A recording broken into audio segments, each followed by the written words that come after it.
Imagine being trapped on a ship in the midst of a raging storm, your life hanging by a thread as the vessel is tossed mercilessly by towering waves. Now picture one man standing firm amidst the chaos, his unwavering faith a beacon of hope in the darkness. This is not just a tale of survival, but a gripping saga of transformation, where a once feared persecutor becomes the very lifeline for those around him.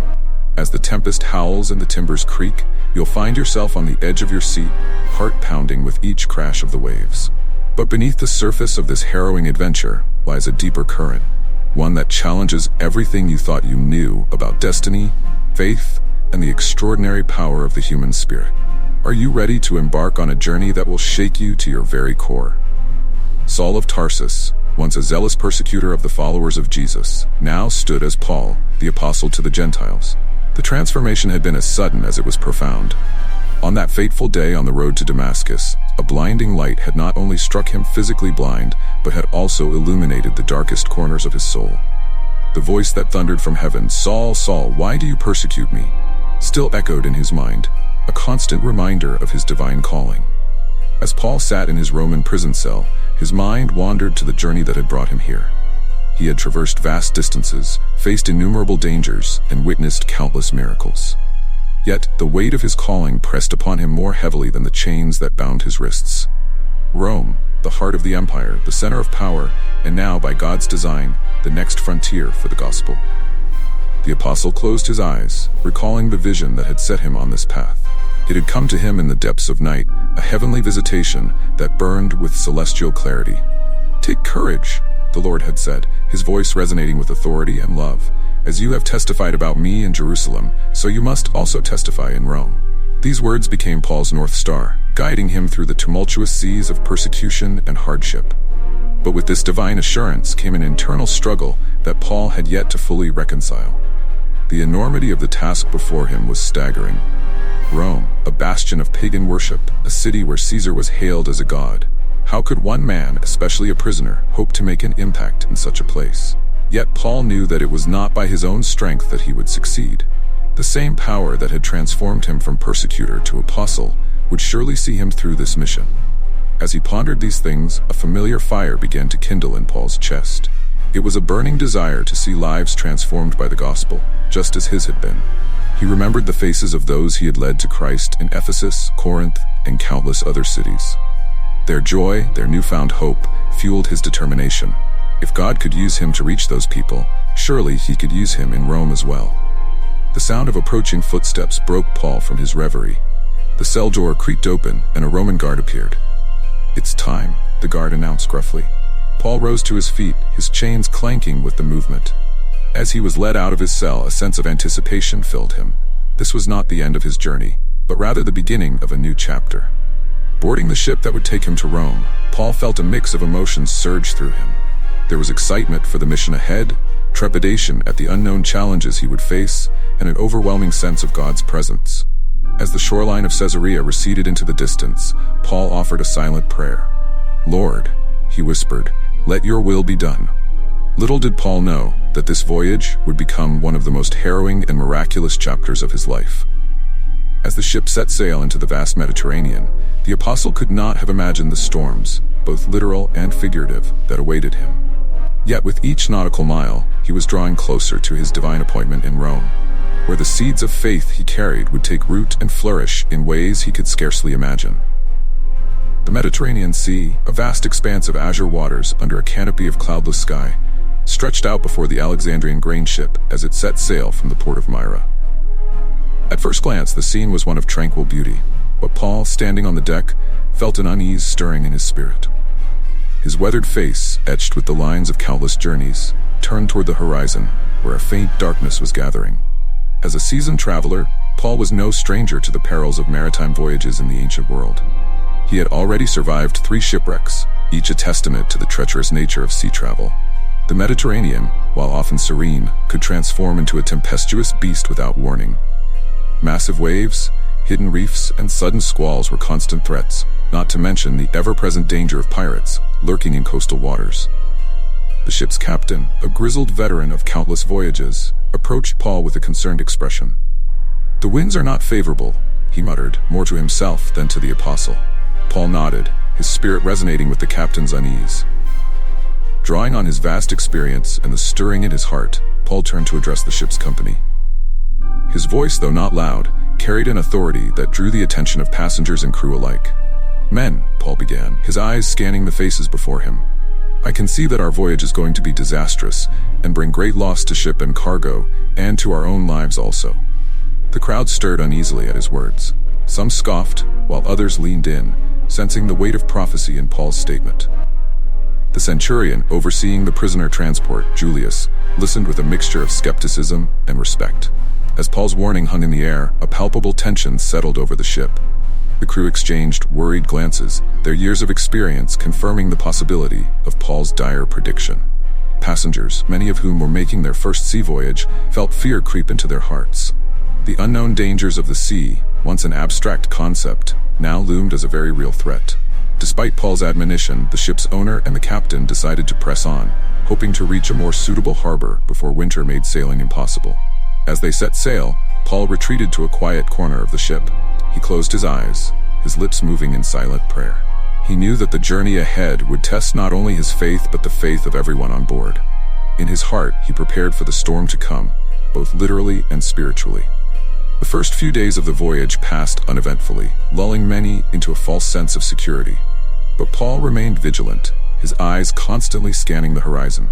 He engaged with his fellow passengers, sharing stories of his travels and, when the opportunity arose, speaking of the hope he had found in Christ.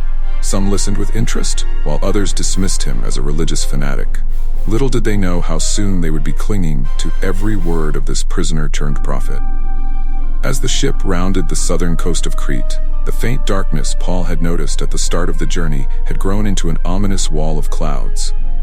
The wind, once a gentle breeze, now howled through the rigging with increasing ferocity. The calm sea began to churn, white-capped waves slapping against the ship's hull with growing intensity. Paul watched as the faces of the crew grew grim, their experienced eyes recognizing the signs of an impending tempest. The sky, once a canvas of serene blue, now roiled with dark, menacing clouds. The Mediterranean, as if awakening from a peaceful slumber, began to heave and pitch with increasing violence. The Alexandrian grain ship, sturdy as it was, creaked and groaned under the assault of wind and wave. This was no ordinary storm. It was a meteorological monster known to ancient mariners as Euroclydon, a tempestuous wind of typhoon strength. Dr. Sophia Winters, a modern-day meteorologist, would later analyze this ancient tempest. Based on the biblical account and our understanding of Mediterranean weather patterns, what Paul and his fellow travelers encountered was likely a rare but devastating weather phenomenon. A combination of a low-pressure system and the warm Mediterranean waters could have spawned a storm of incredible intensity, akin to a Category 1 or 2 hurricane. As the storm raged, panic spread through the ship like wildfire. Passengers huddled below deck, their faces pale with fear as the vessel pitched and rolled. Seasoned sailors, men who had weathered countless gales, wore expressions of grim resignation. The captain barked orders, his voice barely audible above the howling wind, as the crew fought desperately to keep the ship from capsizing. Amidst this chaos, one figure stood out, Paul. While fear gripped the hearts of those around him, the apostle's face showed a calm that seemed almost otherworldly. His eyes, bright with an inner light, surveyed the terrified faces of his fellow travelers. In that moment, Paul knew that his role was not just that of a prisoner being transported to Rome, but of a leader chosen by God for this very moment. With a strength that belied his physical stature, Paul made his way to the center of the deck. Rain lashed his face, and the wind threatened to sweep him off his feet, but he stood firm. Raising his voice to be heard above the tempest, he addressed the ship's company. "Men, you should have taken my advice not to sail from Crete. Then you would have spared yourselves this damage and loss. But now I urge you to keep up your courage, because not one of you will be lost. Only the ship will be destroyed." The passengers and crew, clinging to whatever they could for stability, turned to Paul with a mixture of desperation and hope. His words, spoken with such conviction, seemed to cut through the chaos of the storm. The centurion Julius, who had been watching Paul closely throughout the journey, felt a surge of respect for the prisoner. Here was a man who, in the face of certain death, exuded a peace that defied logic. As night fell, the storm showed no signs of abating. The darkness seemed to press in from all sides, broken only by the occasional flash of lightning that illuminated the towering waves. In this moment of utter despair, Paul continued to be a beacon of hope.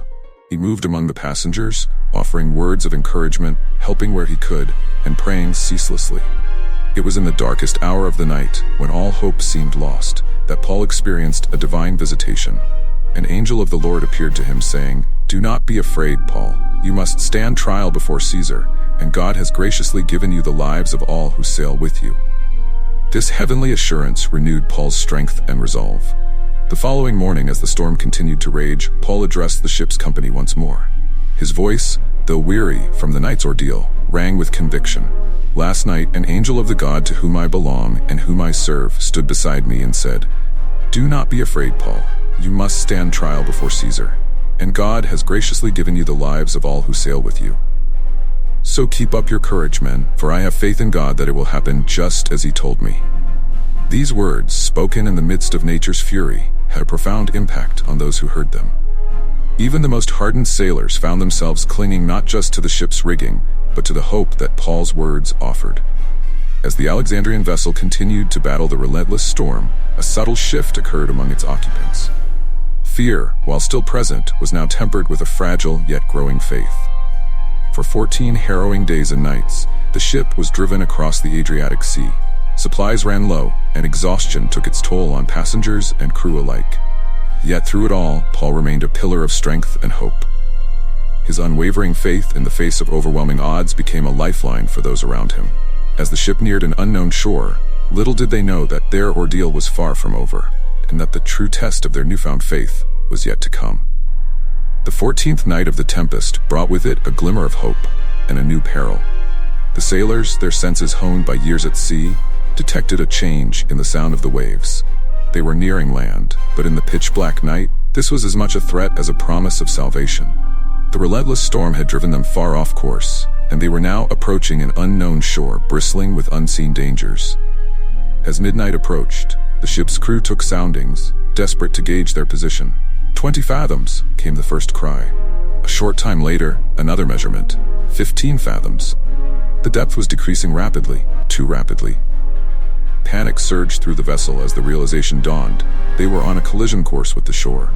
In a frantic attempt to slow their progress, the sailors dropped 4 anchors from the stern, their hearts pounding as they prayed for the anchors to hold. The night seemed endless as they waited for daybreak, each moment an eternity filled with the groaning of the ship's timbers and the relentless pounding of the waves. As the first light of dawn broke over the horizon, it revealed a scene of impending disaster. The ship, battered by 2 weeks of continuous storm, was being driven inexorably towards a sandy beach. Between them and potential safety lay a treacherous reef, its jagged rocks promising destruction to any vessel that dared to challenge them. The crew, in a desperate bid for self-preservation, attempted to abandon ship under the guise of lowering anchors from the bow. Paul, his spiritual senses as keen as the sailors' nautical ones, saw through their ruse. He turned to the centurion and the soldiers, his voice cutting through the chaos. "Unless these men stay with the ship, you cannot be saved." In that crucial moment, the centurion made a decision that would prove pivotal. Trusting in Paul's words, he ordered his men to cut away the ropes of the lifeboat, sending it tumbling into the churning sea. With their last means of escape gone, the fate of all 276 souls on board was now irrevocably tied to the ship and to each other. As the morning wore on, Paul once again demonstrated the leadership that had sustained them through the storm. Recognizing the toll that fear and hunger had taken on the passenger crew, he encouraged everyone to eat. "For the last 14 days, he said, you have been in constant suspense and have gone without food. Now I urge you to take some food. You need it to survive. Not one of you will lose a single hair from his head." Taking bread, Paul gave thanks to God in front of them all, then broke it and began to eat.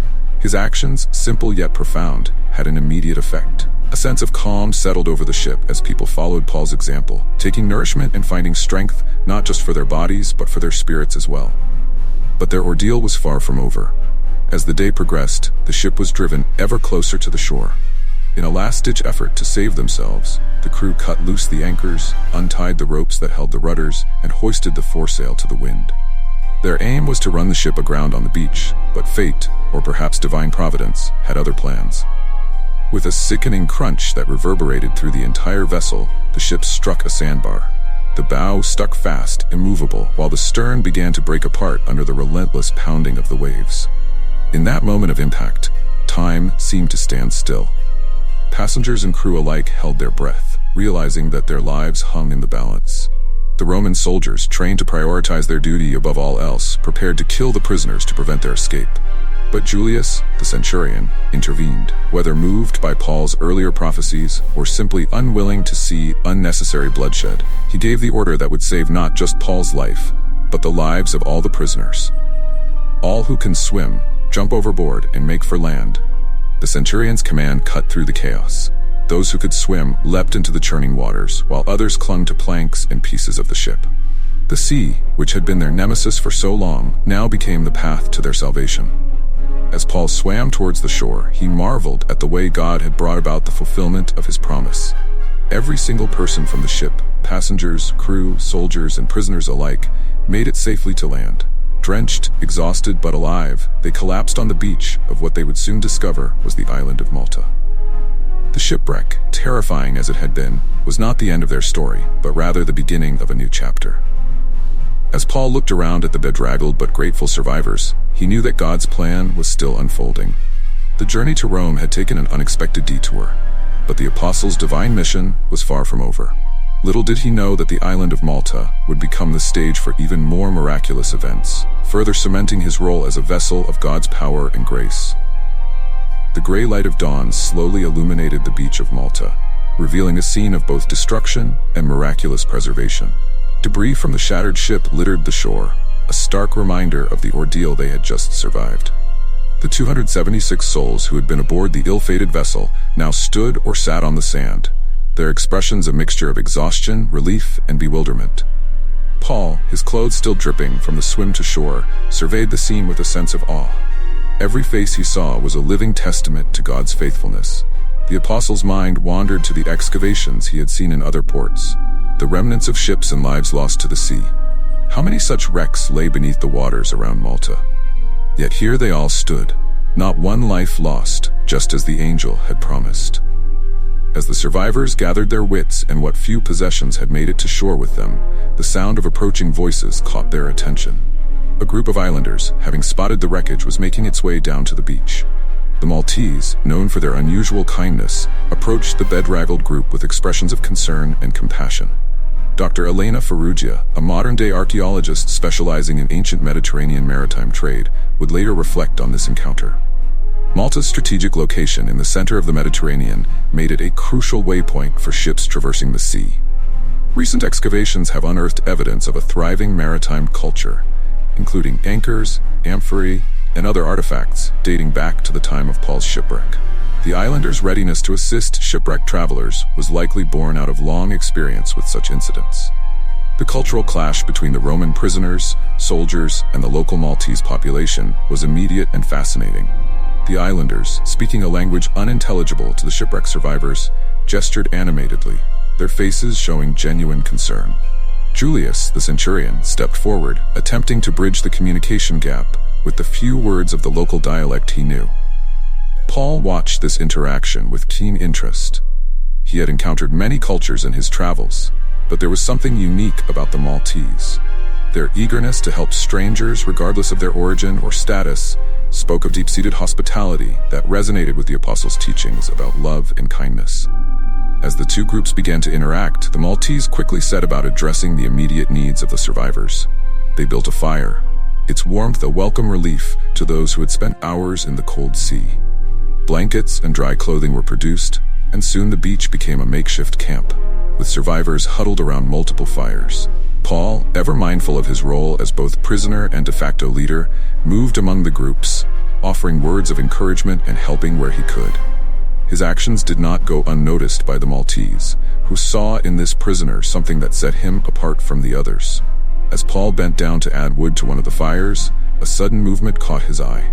From out of the bundle of sticks he had gathered, a viper, driven out by the heat, fastened itself onto his hand. The apostle's reaction was one of calm acceptance, even as those around him recoiled in horror. The Maltese, their eyes wide with shock, began to whisper among themselves. "Undoubtedly this man is a murderer," they said. "Though he escaped the sea, justice has not allowed him to live." They watched, expecting Paul to swell up or suddenly fall dead. But as the minutes ticked by and Paul showed no ill effects from the snake's venom, their whispers took on a different tone. This incident, seemingly a disaster, became a powerful testimony.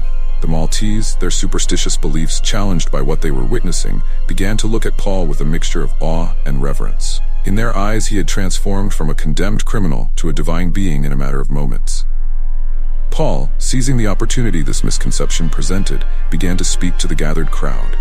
With the centurion Julius acting as translator, the apostle shared the message of Christ, explaining that it was not his own power, but the power of the living God that had protected him. As night fell on that first day on Malta, the atmosphere on the beach had transformed. What had begun as a scene of disaster and potential conflict between cultures had become a testament to the unifying power of compassion and faith. The fires burned low, casting a warm glow over groups of Maltese and survivors, now mingled together, sharing food, stories, and a growing sense of camaraderie. Paul, watching this scene unfold, felt a stirring in his spirit. He knew that their arrival on Malta was no accident, but a divine appointment. As he closed his eyes in prayer, thanking God for their deliverance and asking for guidance in the days to come, he had no idea of the miracles that awaited them on this small Mediterranean island. The shipwreck, it seemed, was just the beginning of an extraordinary chapter in his journey to Rome. The news of the shipwreck and the miraculous survival of its passengers spread across Malta like wildfire. By the dawn of the second day, curious islanders from all corners of Malta had gathered to see the survivors and, in particular, the enigmatic prisoner who had survived the venomous snake bite.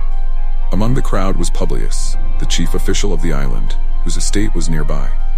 Publius, a man of considerable influence and wealth, approached the group of survivors. His eyes scanned the crowd until they fell upon Paul. There was something about the apostle's bearing, a quiet strength and dignity that set him apart. Publius, in a gesture of extraordinary hospitality, invited Paul and his companions to stay at his estate. As they made their way to Publius's home, Paul's mind was racing. He knew that this invitation was more than mere kindness. It was a divine orchestration, an opportunity to share the gospel with the island's elite. Yet as they approached the estate, Paul sensed that there was more to this visit than he initially realized. Upon entering the grand atrium of Publius's villa, Paul immediately noticed the somber atmosphere. Servants moved about with worried expressions, and a palpable sense of concern hung in the air. It didn't take long for Paul to learn the cause. Publius's father lay seriously ill, stricken with fever and dysentery. Dr. Adrian Coury, a modern-day expert in ancient diseases, offers insight into this illness. The symptoms described in the biblical account are consistent with what we now know as Mediterranean spotted fever, a potentially fatal disease transmitted by ticks. In the first century, without modern antibiotics, such an illness would have been a virtual death sentence, especially for an elderly man. Paul, moved by compassion and guided by the Spirit, asked to see the sick man. Publius, desperate for any hope of his father's recovery, readily agreed. As Paul entered the sick room, the stench of illness assaulted his nostrils. On a bed lay Publius's father, his skin burning with fever, his body racked with pain. Without hesitation, Paul approached the bed. The room fell silent as all eyes focused on the apostle. Paul closed his eyes, his lips moving in silent prayer. Then, with a gentleness that belied the power of the moment, he laid his hands on the sick man. The effect was immediate and dramatic. Color returned to the old man's cheeks, his breathing eased, and the fever that had gripped him for days broke in an instant. Publius's father sat up, his eyes clear and bright, looking around in wonder at the astonished faces surrounding him.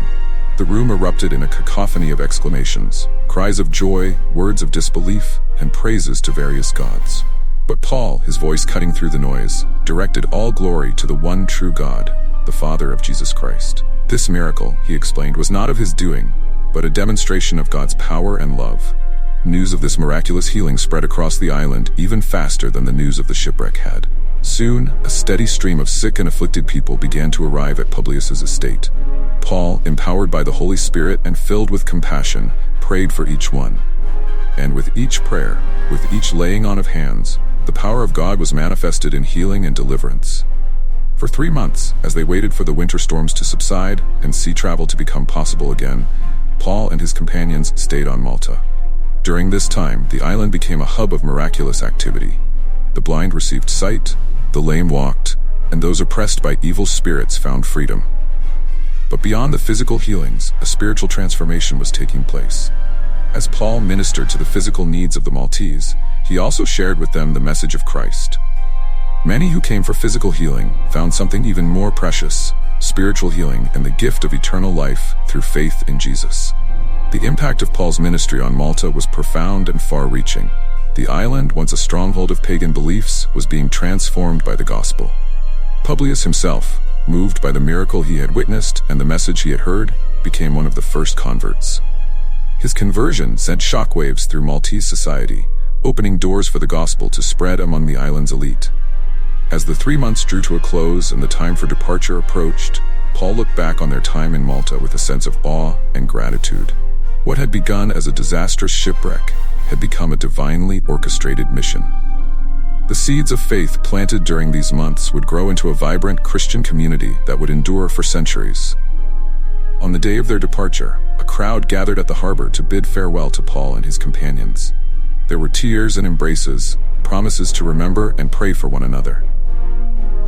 As Paul boarded the Alexandrian ship that would finally take him to Rome, he carried with him not just the gratitude of the Maltese people, but also the assurance that God's plan was unfolding in ways more wonderful and mysterious than he could have imagined. As the ship set sail, Paul stood at the rail, watching Malta recede into the distance. His heart was full of memories, full of love for the people he was leaving behind, and full of anticipation for what lay ahead in Rome. The journey that had begun in chains was now propelling him forward on a wave of miracles, with the message of Christ spreading in his wake. As the Alexandrian ship bearing Paul and his companions faded into the horizon, the island of Malta found itself at the dawn of a new era. The 3 months of Paul's unexpected sojourn had set in motion a transformation that would ripple through Maltese society for generations to come. The seeds of faith, planted in the fertile soil of Maltese hospitality and watered by divine miracles, were beginning to take root and flourish. In the weeks and months that followed Paul's departure, the impact of his ministry became increasingly evident. The conversion of Publius, the island's chief official, had opened floodgates of curiosity and interest in this new faith among the Maltese elite. Homes that had once hosted discussions of Roman politics and local gossip now buzzed with conversations about Jesus of Nazareth and his teachings. Dr. Maria Bonici, a cultural anthropologist specializing in ancient Mediterranean societies, offers insight into this phenomenon. The rapid spread of Christianity on Malta following Paul's visit is a fascinating case study in cultural transformation. The Maltese society, with its strong emphasis on hospitality and community, provided fertile ground for the Christian message of love and unity to take hold.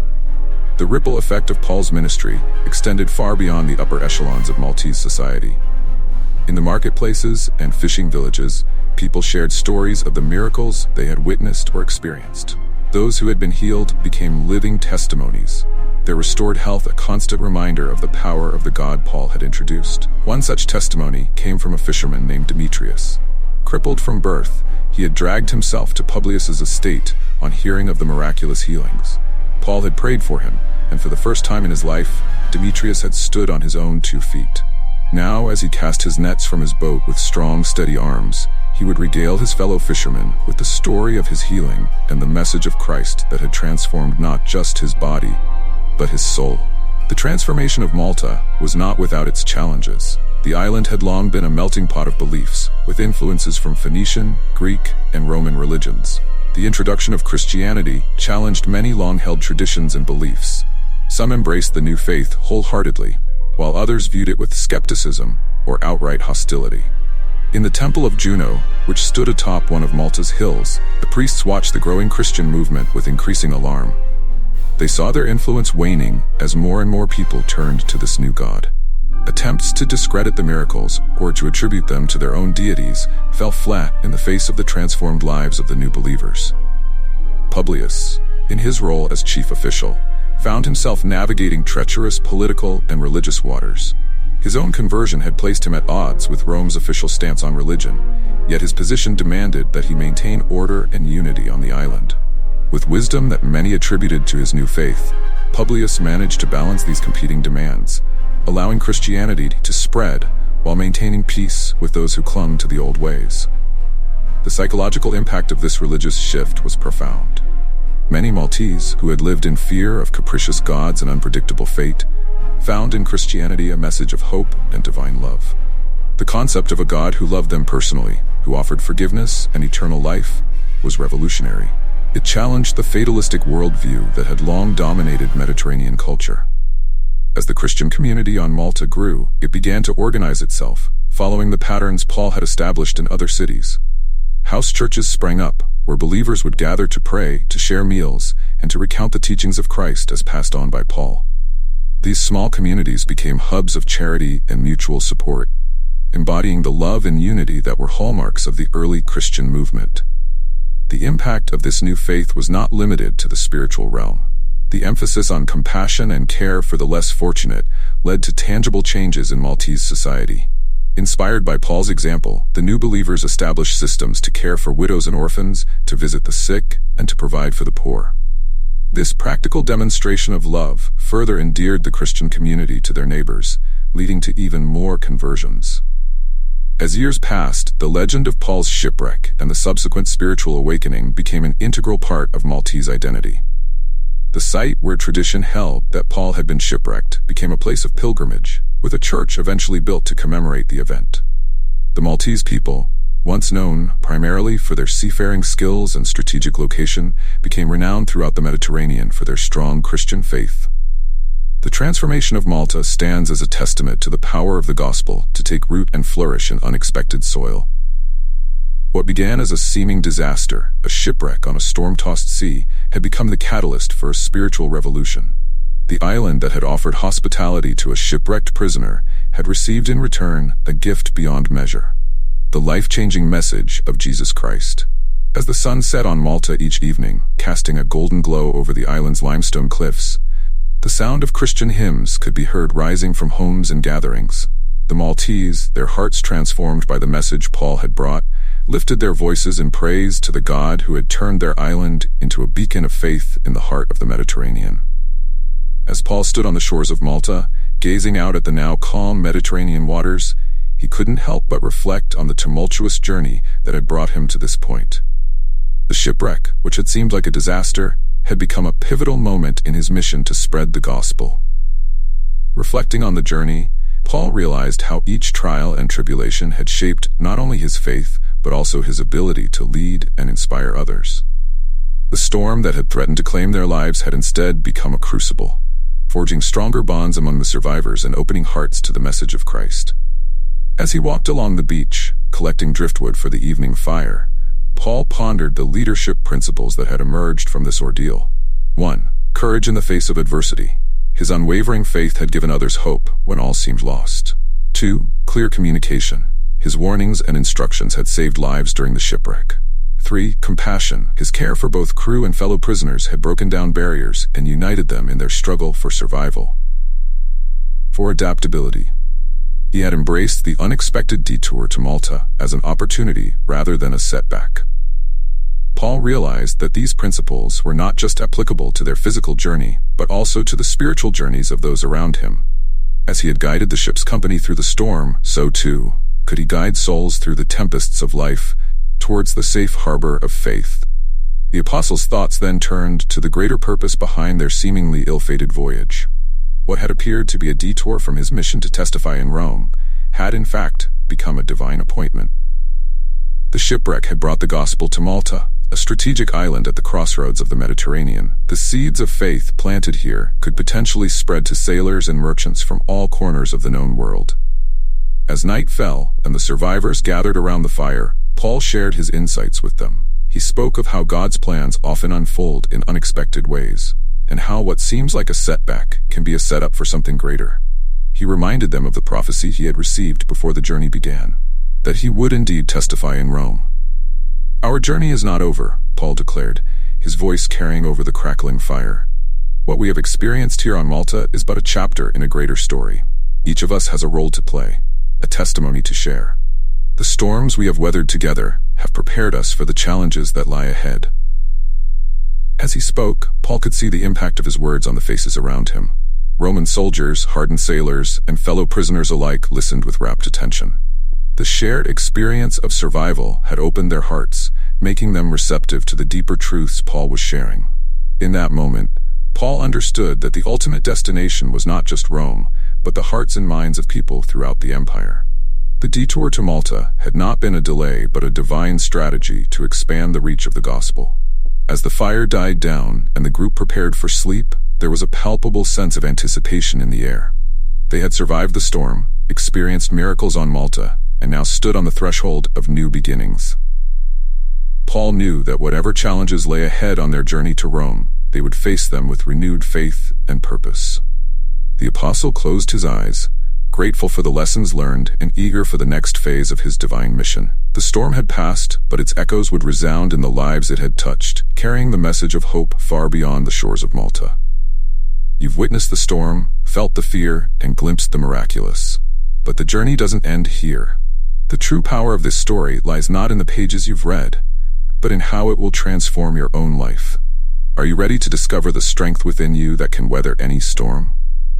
To uncover the purpose hidden within your own setbacks and detours? Don't let this moment slip away. Take the first step on your own extraordinary voyage of faith and self-discovery. Click now to access our exclusive Beyond the Storm program, where you'll learn how to apply Paul's leadership principles to your own life, navigate your personal tempests with unwavering courage, and uncover the divine purpose behind your challenges. Your own miraculous journey awaits. Will you answer the call?